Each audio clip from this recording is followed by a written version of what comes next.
আজকের এই মহান দিনে আমাদের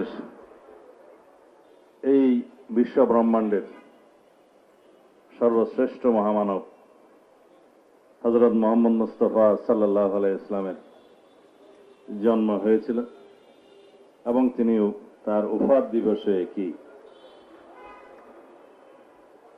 তাকে রব্বুল আলামিন সৃষ্টি করেছিলেন। আয়াত হচ্ছে ওমা আরসালনাকা ইল্লা রাহমাতাল লিল আলামিন, আমি তোমাকে বিশ্ব ব্রহ্মাণ্ডের রহমত রূপে পয়দা করেছি, প্রেরণ করেছি। এবং রাসূলুল্লাহ সাল্লাল্লাহু আলাইহি ওয়াসাল্লামের জীবন আদর্শ এবং মেসেঞ্জার হিসাবে তার কর্ম আলোচনা করার মতো যোগ্যতা আমার নেই। এই উপলক্ষে সারা বাংলাদেশে, সারা পৃথিবীর সকল মুসলিম দেশে আজকের এই দিবসটি অত্যন্ত ভাব গম্ভীর্যতার সাথে পালন করা হয়। এই দিবসের শিক্ষা রাসূলুল্লাহ সাল্লাল্লাহু আলাইহি ওয়াসাল্লামের জীবন আদর্শ অনুসরণ করে রাষ্ট্র পরিচালনা করাই হচ্ছে আমাদের মহান ব্রত। তার শিক্ষা শান্তি, ক্ষমা, ধৈর্য, সাম্য, সহনশীলতা, ন্যায় বিচার প্রতিষ্ঠা করা, ধর্ম বর্ণ নির্বিশেষে। আমরা সেই আদর্শের অনুসারী। আমার বন্ধু রিজভী সাহেব কিছুক্ষণ আমার বায়োডাটা বললেন, আর কিছুক্ষণ পার্লামেন্টের মতো আমাকে জবাবদিহিতার মতো করে প্রশ্ন করলেন আইন শৃঙ্খলা পরিস্থিতি সম্পর্কিত। সেই বিষয়ে আমি তো শেষে একটু বলবই। বর্তমান বিশ্বে যদি আমরা ইসলামের শান্তির মহাবাণী অনুসরণ করি তাহলে বিশ্বে কোনো যুদ্ধ বিগ্রহ থাকে না, ন্যায় বিচার প্রতিষ্ঠা হয়, অর্থনৈতিক সাম্য প্রতিষ্ঠা হয় এবং সমাজে কোনো শৃঙ্খলা বিঘ্ন ঘটে না। কিন্তু আমরা সেই বাণী থেকে, সেই আদর্শ থেকে বিচ্যুত হয়ে গিয়েছি। সেই জন্য আমাদেরকে আমাদের দেশে এবং সারা বিশ্বের সকল মানুষের প্রতি আমাদের আহ্বান থাকবে যে আমরা যেন ন্যায়ের পথে, শান্তির পথে, সাম্যের পথে, শৃঙ্খলার পথে রাসূলুল্লাহ সাল্লাল্লাহু আলাইহি ওয়াসাল্লামের আদর্শকে অনুসরণ করি। আমাদের আজকের এই দিনে আমাদের নতুন করে অনুধাবন করতে হবে, যদি আমরা শান্তির পথে থাকি, রাসূলুল্লাহ সাল্লাল্লাহু আলাইহি ওয়াসাল্লামের জীবন আদর্শকে অনুসরণ করি এবং মেয়ারে হক হিসাবে রাসূলুল্লাহ সাল্লাল্লাহু আলাইহি ওয়াসাল্লামের সাহাবীগণের জীবন আদর্শকে আমরা অনুসরণ করি, তাহলে দেশে কোনো অশান্তি থাকবে না, বিশৃঙ্খলা থাকবে না, অসাম্য থাকবে না। আজকের দিনে সারা পৃথিবীতে যুদ্ধময় পরিস্থিতিতে, অর্থনৈতিক বিশৃঙ্খলাতে একটা জিনিসই উপলব্ধিতে আসে, তা হলো স্বার্থের সংঘাত, অর্থনৈতিক সংঘাত এবং পরস্পর স্বার্থের জন্য যুদ্ধ বিগ্রহ। এইগুলোর কোনো কিছুই থাকবে না যদি আমরা শান্তির পথে, সাম্যের পথে থাকি এবং অর্থনৈতিক ন্যায় বিচার প্রতিষ্ঠা করি। আজকের এই দিনে এটাই হোক আমাদের শিক্ষা।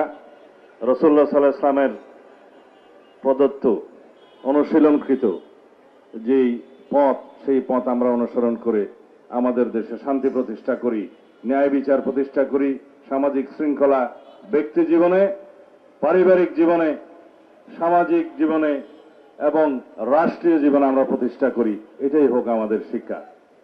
আইন শৃঙ্খলা পরিস্থিতি নিয়ে কথা বলেছেন।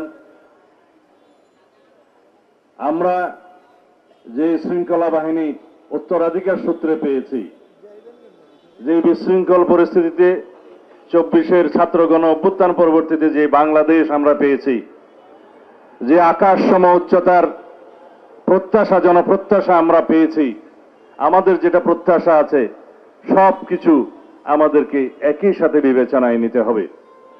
শৃঙ্খলা বাহিনীর আধুনিকায়ন, মনোবল বৃদ্ধি করা, তাদেরকে জনগণের সেবক হিসাবে কাজ করতে অনুপ্রাণিত করা, এই কাজগুলো একসাথে করতে হবে, যা আমরা করে যাচ্ছি।